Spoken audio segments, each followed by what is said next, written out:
ஜோதிட நேயர்கள் அனைவருக்கும் வணக்கம். இன்னைக்கு நம்ம சேனலில் என்ன பார்க்க போகிறோம் அப்படின்னு பார்த்தீங்கன்னா, ஏப்ரல் 8ஆம் தேதி கிரக நிலை காரணமாக ஒவ்வொரு ராசி நேயர்களுக்கும் ஏற்படக்கூடிய தாக்கங்களை நாம் இப்போ இந்த வீடியோ மூலம் தெரிந்து கொள்ளலாம்.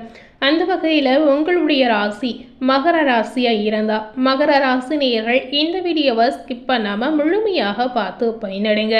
ஏப்ரல் 8ஆம் தேதியிலிருந்து கிரக நிலையுடைய ஆட்டத்தால் உங்களுடைய ராசிக்கு கிடைக்கக்கூடிய அற்புதமான மாற்றங்கள் என்ன, இதனால் இந்த காலகட்டத்தில் உங்களுக்கு என்ன மாதிரியான திருப்பங்கள் காத்திருக்கு அப்படிங்கிறத நிச்சயமாக நீங்கள் தெரிந்து கொள்ளலாம். இந்த காலகட்டம் முழுமையாகவே மகர ராசினியர்களுக்கு நன்மையாக இருக்க போதா இல்லை ஆபத்தாக மாறப்போதா அப்படிங்கிறத நாம் தெரிந்து கொள்ளலாம்.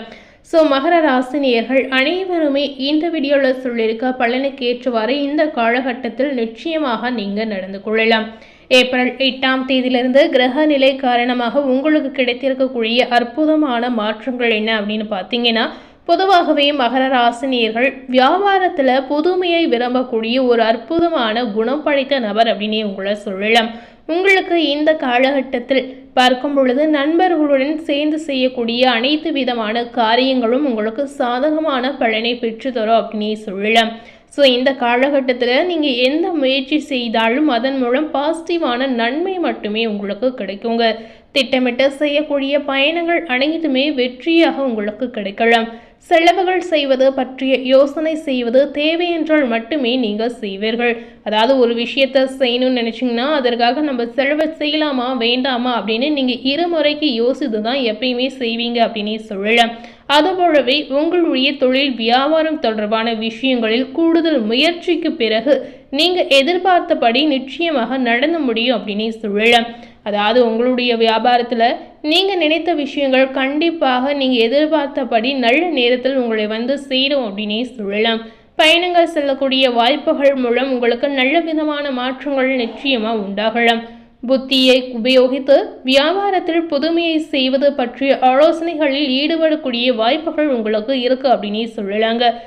இந்த காலகட்டத்தில் பொதுவாகவே மகர ராசினியர்கள் பார்த்தீங்கன்னா வியாபாரத்தை பற்றி முழு நம்பிக்கையோடு, அதாவது என்ன மாதிரி விஷயங்களை செய்யலாம், என்ன மாதிரி முயற்சிகளை மேற்கொள்ளலாம், எதை செய்தால் நமக்கு நல்லதாக இருக்கும் அப்படின்ற ஆழ்ந்த சிந்தனைகளை மேற்கொள்ளக்கூடிய ஒரு அற்புதமான காலகட்டம் அப்படின்னு சொல்லலாம். இதனால் உங்களுடைய வியாபாரம் ரீதியாக நீங்கள் நினைத்த அளவுக்கு பெரிய அளவில் மாற்றங்கள் நிச்சயமாக உங்களுக்கு உண்டாகலாம். நீங்கள் செய்யக்கூடிய புதிய முயற்சிகள் மூலம் நிச்சயமாக உங்களுக்கு நல்ல முன்னேற்றமும் வளர்ச்சியும் ஏற்படும் அப்படின்னு சொல்லலாங்க. உத்தியோகத்தில் இருக்கக்கூடிய மகர ராசினியர்களுக்கு பிடித்தமான இடத்திற்கு வேலை மாற்றம் நிச்சயமாக உங்களுக்கு தேடி வரக்கூடிய ஒரு அற்புதமான காலகட்டம் அப்படின்னு சொல்லலாம். குடும்பத்தில் வாக்குவாதங்கள் இந்த காலகட்டங்களில் நிச்சயமாக உண்டாகலாம். இதனால் மகர ராசினியர்கள் கொஞ்சம் அனுசரித்து நடந்து கொள்வது ரொம்ப ரொம்ப அவசியம். வாழ்க்கை துணையும் குழந்தைகளிடம் அனுசரித்து செல்வது இந்த நேரத்தில் ரொம்ப ரொம்ப அவசியம். குடும்ப விஷயங்களை கொஞ்சம் ஜாக்கிரதையாக இருப்பது அவசியங்க. ஏன்னா இந்த காலகட்டத்தில் நீங்கள் அனுசரித்து போகாமல் இருந்தீங்கன்னா கண்டிப்பாக உங்களுடைய குடும்பத்தில் ஏதாவது ஒரு வகையில் சிக்கல் பிரச்சனை இந்த மாதிரி உங்களுக்கு எழக்கூடிய வாய்ப்புகள் இருக்கிறதுனால உங்களுடைய மன நிம்மதி முழுமையாக கிழவதற்கான வாய்ப்பு நிறையவே சூழ்ந்திருக்கு அப்படின்னு சொல்லலாம். அதனால் இந்த காலகட்டத்தில் இந்த மாதிரி விஷயங்களை கண்டிப்பாக நீங்கள் தவிர்க்கலாம். அது போலவே இந்த காலகட்டத்தில் குடும்பத்திற்காக கூடுதலாக உழைக்க வேண்டிய ஒரு சூழ்நிலை கண்டிப்பாக உங்களுக்கு ஏற்படலாம். மகர ராசியில் இருக்கக்கூடிய பெண்களுக்கு பார்த்தீங்கன்னா கிரக நிலை காரணமாக பார்க்கும் பொழுது எடுத்த காரியத்தை செய்து முடிக்க காலதாமதங்கள் நிச்சயமாக உங்களுக்கு ஏற்படலாம்.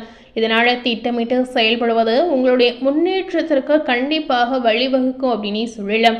எதை செய்தாலும் பெண்மணிகள் ஒரு முறைக்கு இருமுறை நன்றாக ஆலோசித்து நல்ல முடிவுகளை எடுத்த பின் நிச்சயமாக நீங்கள் செய்யலாம். மாணவர்களுக்கு பார்த்தீங்கன்னா எதிர்காலம் பற்றிய திட்டங்கள் உங்களுடைய மனதில் தோன்றலாம். கல்வியில் கூடுதல் கவனம் செலுத்தக்கூடிய ஒரு அற்புதமான காலகட்டமாக இந்த காலகட்டம் உங்களுக்கு அமையலாம். மகர ராசியில் இருக்கக்கூடிய கலைஞர்களுக்கு பார்த்தீங்கன்னா தங்கு தடையின்றி புதிய வாய்ப்புகளை பெறக்கூடிய ஒரு வாய்ப்புகள் நிச்சயமாக இருக்குங்க. புகழ் பாராட்டு நிச்சயமாக உங்களை சேரலாம். நற்பெயர் எடுப்பதற்குண்டான சூழ்நிலைகள் நிச்சயமாக உங்களுக்கு உருவாகலாம். எதிர்பார்த்த உதவிகள் சேரக்கூடிய வாய்ப்புகள் உங்களுக்கு இருக்கிறது. அரசியலில் உள்ளவர்களுக்கு நல்ல பலன் கிடைத்தாலும் அதே நேரத்தில் வெளிப்புடன் செயல்படுவது ஒரு வகையில் உங்களுக்கு நன்மையை தேடித்தரும் அப்படின்னு சொல்லலாம். அரசியல்வாதிகள் இந்த காலகட்டத்தில் எதை செய்தாலும் கண்டிப்பாக நன்றாக ஆலோசித்து நல்ல முடிவுகளை நீங்கள் அரசியல் விஷயத்தில் எடுப்பது உங்களுக்கு ரொம்ப ரொம்ப முக்கியம். இழுபறியாக இருந்த சில காரியங்கள் நன்றாக நடந்து முடியலாம். கையிருப்பு இந்த காலகட்டத்தில் நிச்சயமாக உங்களுக்கு அதிகரிப்பதற்கான ஒரு அற்புதமான வாய்ப்பு இருக்கு அப்படின்னு சொல்லலாம். ஸோ பொதுவாகவே மகர ராசினியர்களுக்கு இந்த காலகட்டம் முழுமையாக பாசிட்டிவான நற்பலன்கள் கிடைத்திருக்கக்கூடிய ஒரு அற்புதமான காலகட்டம் அப்படின்னே சொல்லலாம். மகர ராசியில உத்திராடம் 2, 3, 4ஆம் பாதம் இந்த நட்சத்திரத்தில் பிறந்த நேயர்களுக்கு ஏப்ரல் 8ஆம் தேதியிலிருந்து கிரக நிலை தாக்கத்தால் பார்க்கும் பொழுது இந்த காலகட்டம் உங்களுக்கு நிம்மதியும் சுகமும் அதிகமாகக்கூடிய ஒரு அற்புதமான நேரம் அப்படின்னு சொல்லலாம். இந்த நேரத்தில் புண்ணிய தலங்களுக்கு யாத்திரை செல்ல வேண்டிய சூழல் நிச்சயமாக உங்களுக்கு ஏற்படுங்க. பணவரத்து நீங்கள் எதிர்பார்த்தபடி திருப்திகரமாக உங்களுக்கு நிச்சயமாக இருக்கலாம். பல வகையிலும் பார்த்தீங்கன்னா பிறர் உதவி கிடைக்க பெறக்கூடிய அம்சம் உங்களுக்கு இருக்குது அப்படின்னே சொல்லலாம். அதாவது நீங்கள் எதிர்பார்த்த உதவி கண்டிப்பாக தகுந்த நேரத்தில் தக்க சமயத்தில் உங்களை வந்து சேரலாம். உங்களுடைய புத்தி சாதுரியம் இந்த காலகட்டத்தில் நிச்சயமாக அதிகரிக்கும்.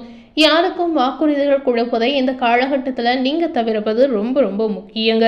ஸோ இந்த காலகட்டத்தில் யாருக்கும் எந்த விதத்திலும் எந்த விஷயத்திலும் நீங்கள் வாக்குறுதி கொடுக்கவே கூடாது. இந்த மாதிரி வாக்குறுதிகள் கொடுத்தீங்கன்னா கண்டிப்பாக அதை செய்ய முடியாத ஒரு சூழலுக்கு நிச்சயமாக நீங்கள் ஆளாகலாம். அதனால் உங்களுடைய வாழ்க்கையில் இந்த மாதிரி விஷயங்களை இந்த காலகட்டத்தில் கண்டிப்பாக நீங்கள் தவிர்க்கலாம். அடுத்ததாக மகர ராசியில் திருவோணம் நட்சத்திரத்தில் பிறந்த நேயர்களுக்கு கிரக நிலை காரணமாக கிரகங்களுடைய அடிப்படையில் பார்க்கும் பொழுது இந்த காலகட்டத்தில் உங்களுடைய தொழில் வியாபாரம் நிச்சயமாக நிதானமாக நடக்கலாம். உறவினர்களுடன் அனுசரித்து செல்வது ஒரு வகையில் உங்களுக்கு நல்லதாக இருக்கலாம். எல்லா விதமான காரியங்களும் சாதகமான பலனை உங்களுக்கு பெற்றுத்தரும். ஸோ இந்த காலகட்டத்தில் நீங்கள் எதை செய்தாலும் அனைத்துமே உங்களுக்கு நல்ல விதமான பாசிட்டிவான ஒரு பலனை பெற்றுத்தரும் அப்படின்னே சொல்லப்படுது. அதாவது தொட்டதெல்லாம் தொடங்கக்கூடிய ஒரு அற்புதமான காலகட்டமாக உங்களுக்கு அமையலாம். பணவரத்து திருப்தி தரக்கூடிய வகையில் உங்களுக்கு இருக்கலாம். பக்தியில் சில நேயர்களுக்கு பார்த்தீங்கன்னா ஆர்வம் அதிகரிக்கும். இந்த மாதிரி ஆர்வம் அதிகரிக்கும் பொழுது இதன் மூலம் உங்களுக்கு மனதெளிவு நிச்சயமாக உண்டாகலாம். ஸோ இந்த காலகட்டத்தில் திருவோணம் நட்சத்திரத்தில் பிறந்த நேயர்களுக்கு பணவரத்திற்கு எந்த ஒரு குறையுமே இருக்காது அப்படின்னு சொல்லலாங்க. அடுத்ததாக மகர ராசியில் அவிட்டம் 1, 2ஆம் பாதம் நட்சத்திரத்தில் பிறந்த நேயர்களுக்கு ஏப்ரல் 8ஆம் தேதியிலிருந்து கிரக நிலைகளுடைய அடிப்படையில் பார்க்கும் பொழுது இந்த காலகட்டங்களில் உங்களுக்கு இருக்கக்கூடிய அனைத்து விதமான எதிர்ப்புகளும் விலகி செல்லும் அப்படின்னு சொல்லலாம். நீண்ட நாட்களாக இருந்து வந்த பிரச்சனைகள் இந்த காலகட்டங்களில் தீர்வதற்கான ஒரு வாய்ப்பை உங்களுக்கு ஏற்படுத்தலாம். உதவிகளை செய்து மன திருப்தி அடையக்கூடிய வாய்ப்புகள் உங்களுக்கு உண்டாகலாம். மற்றவர்களுக்கு உதவி செய்வதில் உங்களுக்கு மிகுந்த மனமகிழ்ச்சி உண்டாகலாம். கொடுத்த வாக்கை காப்பாற்ற நீங்கள் எடுக்கக்கூடிய முயற்சிகள் அனைத்துமே நிச்சயமாக உங்களுக்கு சாதகமாக நல்லபடியாக நடந்து முடியும் அப்படின்னே சொல்லலாங்க. இதுவரை உங்களுடைய மனதில் இருந்த குழப்பங்கள் அனைத்துமே நீங்கி திருப்பம் நிலவும் அப்படின்னே சொல்லலாம். ஸோ இந்த காலகட்டத்தில் உங்களுடைய மனதில் இருக்கக்கூடிய குழப்பத்திற்கு நிச்சயமாக ஒரு தீர்வு கிடைக்கும் அப்படின்னே சொல்லலாம். பணவரத்து உங்களுக்கும் பார்த்தீங்கன்னா நீங்கள் எதிர்பார்த்தபடி நிச்சயமாக இந்த காலகட்டங்களில் உங்களை வந்து சேரும் அப்படின்னே சொல்லலாம். ஸோ இந்த காலகட்டம் அவிட்டம் நட்சத்திரத்தில் பிறந்த நேயர்களுக்கு அனைத்து விதமான பலன்களும் பாசிட்டிவாக கிடைக்கக்கூடிய ஒரு அற்புதமான பலன் அப்படின்னு நம்ம சொல்லலாம். ஸோ மகர ராசியில் ஒவ்வொரு நட்சத்திரத்தில் பிறந்த நேயர்களுக்கும் ஏப்ரல் 8ஆம் தேதியிலிருந்து நடக்கக்கூடிய ஒவ்வொரு விஷயமும் பார்த்தீங்கன்னா பாசிட்டிவான விஷயங்கள் மட்டுமே காத்திருக்கு அப்படின்னு சொல்லலாம். அதுபோலவே இந்த காலகட்டத்தில் எந்த மாதிரி தெய்வ வழிபாடுகளை நீங்கள் மேற்கொள்ளலாம், என்ன மாதிரியான பரிகாரங்களை செய்யலாம் அப்படிங்கிறத நிச்சயமாக நீங்கள் தெரிந்து கொள்ளலாம். இந்த காலகட்டத்தில் மகர ராசினியர்கள் சனி பகவானை வழிபட்டு சனி பகவானுக்கு தீபம் ஏற்றி வழிபடுவது ரொம்ப ரொம்ப முக்கியம். இந்த மாதிரி நீங்கள் செய்து வரும் பொழுது ஆரோக்கியத்தின் ரீதியான பிரச்சனைகள் நிச்சயமாக உங்களுக்கு குறையலாம். உடல் ஆரோக்கியம் நன்றாக உங்களுக்கு இருக்கலாம். அதுபோலவே உங்களுக்கு இருக்கக்கூடிய அனைத்து விதமான கஷ்டங்களும் நிச்சயமாக குறையுங்க. ஸோ இந்த காலகட்டங்களில் நீங்கள் ஆன்மீக வழிபாடு இந்த மாதிரி கோவில் குளங்களுக்கு சென்று வருவது மிகுந்த நல்லதாக இருக்கலாம். இதனால் உங்களுக்கு பாசிட்டிவான எண்ணங்கள் தோன்றி உங்களுடைய வாழ்க்கையும் மிகுந்த பாசிட்டிவாக இருக்குது அப்படின்னு நம்ம சொல்லலாங்க. ஸோ இன்னைக்கு நம்ம சேனலில் மகர ராசி நேயர்களுக்கு ஏப்ரல் 8ஆம் தேதியிலிருந்து கிரக நிலை காரணமாக என்னென்ன மாற்றங்கள் நடந்திருக்கு அப்படிங்கிறத இந்த வீடியோ மூலம் நிச்சயமாக நீங்கள் பார்த்து தெரிந்திருப்பீங்க. இந்த வீடியோவை நீங்கள் பார்த்து பயனடை, இந்த மாதிரி உங்கள் ஃப்ரெண்ட்ஸ் அண்ட் ஃபேமிலி பார்த்து பயனடையணும்னு நினச்சிங்கன்னா இந்த வீடியோவை உங்கள் ஃப்ரெண்ட்ஸ் அண்ட் ஃபேமிலிக்கு மறக்காமல் லைக் பண்ணி ஷேர் பண்ணுங்கள். மேலும் இது போல ஒரு புதிய தகவலை தெரிந்து கொள்ளணும் அப்படின்னு நினைத்தீங்கன்னா மறக்காமல் நம்ம சேனலை சப்ஸ்கிரைப் பண்ணி அது போலவே பக்கத்தில் இருக்கக்கூடிய பெல் பட்டனையும் மறக்காமல் ப்ரெஸ் பண்ணிவிடுங்க. நீங்கள் சப்ஸ்கிரைப் பண்ணால் மட்டுமே நம்ம சேனலில் போடக்கூடிய எல்லா நியூ அப்டேட்டான வீடியோஸும் நீங்கள் உடனுக்குடன் பார்த்து தெரிந்து கொள்ளலாம். ஸோ மறக்காமல் சப்ஸ்கிரைப் பண்ணி பெல் பட்டனை ப்ரெஸ் பண்ணிவிடுங்க. தேங்க்யூ.